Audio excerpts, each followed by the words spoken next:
Gandang araw mga kahalaman. So ito, kuha na ako dito kasi masyadong mataas na yung itong halaman na to. So gupitin ko muna dito.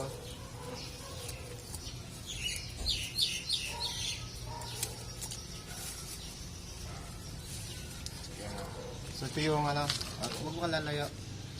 So ito yung focus mo dito. Ito yung ugat na. So ito na yung magsisilbing dito. Magtatanim na ako kasi mataas ang chance niya ng mabuhay. So ayan, kitang-kita na yung ugat.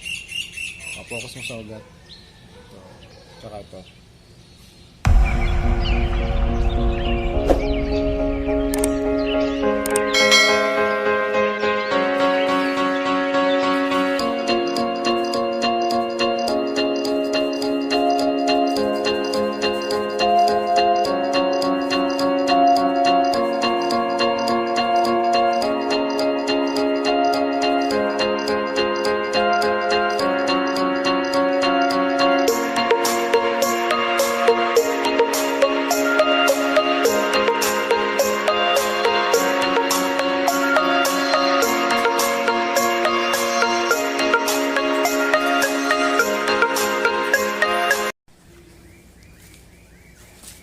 So ito na yung tatlong halaman na naitanim natin.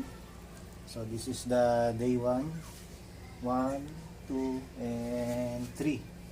Ayan, day 1 ngayon. So i-update ko kayo after 1 week or 7 days. Ang halaman na ito ay karaniwang tinatawag na dragon tail. Ang dragon tail ay isang evergreen vine na maaaring lumaki ng higit sa 1 metro ang taas. Ito rin ay maaaring umakyat sa pamamagitan ng kanyang aerial roots na paakyat sa paibabaw.